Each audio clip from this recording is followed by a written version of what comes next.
अस्सलामुअलैकुम। मैं वीडियो अज जी बनाने लगा ना, बड़े दुख नाल बनाने लगा।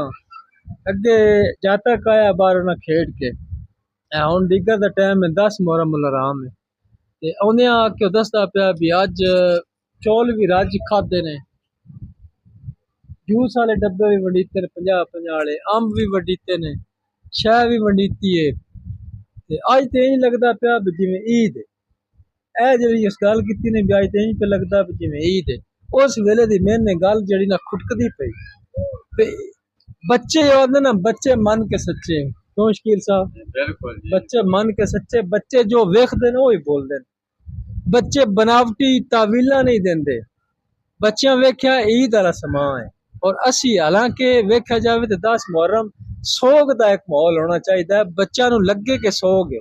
असी जो निक्के निक्के होंदे आ सानू भी याद होना, सन मम्मा जान नलके च बड़ी याद ते दूरा साथ मार दिया मोहरम है अंजे ना नलका केड़ो, सन पता लगता है कि मोहरम है, सोग दा दिन है।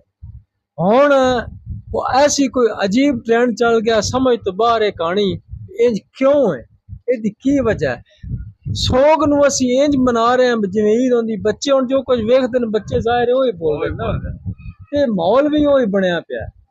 आज तुसी हिसाब ला लो 10 मुहर्रम उल हराम में यौम आशूर है, भी देगा की जिवें बच्चा दसदा पिया मैं तुहानू भी अंब की वंडीते ने, देगा पकियां ने, चौल गोशत वाले चौल। अगे एक वक्त होंदा ही जिले न्याज भी देंदे लोकी ते दाल पतली दाल होंदी है ते एक तंदूरी दी रोटी होंदी है, हलीम होंदा है या दाल फुलका, उन्होंने दाल फुलका सद्या ने, इंज गल है। ते हुण गोशत वाले चावल, बिरयानी वाले चावल पकदे ने।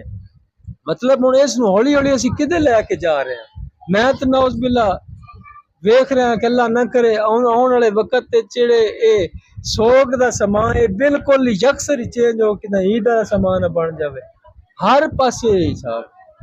और ये बड़ी दुख वाली घड़ी है। इस जी मैं वीडियो बना रहा इस दुख तो बना रहा कि मैं हालांकि हुण कर कोई ना सकता, मेरी तो चंद बंदियां वीडियो वेखनी, चंद बंदियां वेखनी।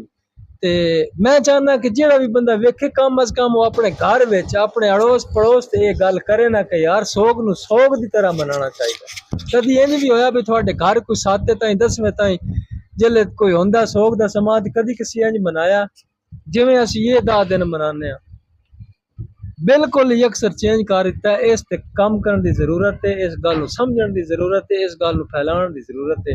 बस ये यरज है टेलर साहब हैं मेरे भाईजान है निके, उन्होंने मैं अर्ज करदा रहा मैं तुसीं भी आके बवो कम अज कम जी मैं गल की इस बारे कोई अपनी राय तो दो ना। मैं गल गलत की सही की उन्होंने नहीं जनाब सहमत की, वो बैठे ने उत्ते मेरे छोटे बशकील साहब ने।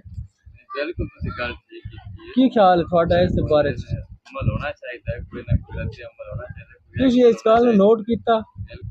मैं तो नोट किया ना, मैं तां ये गल मैं चरोक ना उन्हें सोचदा पिया भी इस गल कर पुराने वक्त मामा आदियां जी वो मुहद्दस की मोहरों में पानी जाया ना करो, कपड़े पुराने कपड़े पाओ, नवे भी ना पाओ, हार श्रृंगार ना करो, लेकिन सीधे रहो। कग्गी फिरन लगे मां टोक दी आई मोहर्रम में दिहाड़े च दूजे दिहाड़े एक बारी दाण देंदे हन घर दे, पता लगदा है मतलब निक्के निक्के पता लगदा है मोहर्रम है।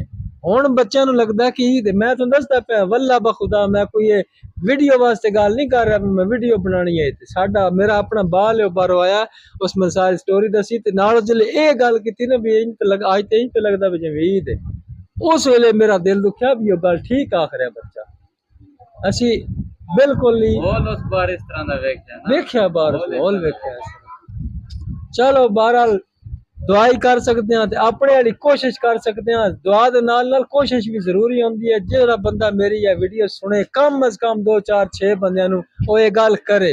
मैं समझा मेरी 4-6 बंदे दी गल अपड़ गई, 10 बंदे ताईं भी अपड़ गई, मेरा बोलिया हो गया, मेरी गल दा मुल पै गया। सलामत लो, अल्लाह ताला तुहाडा हामी नासिर होवे। अल्लाह हाफिज़ नासिर।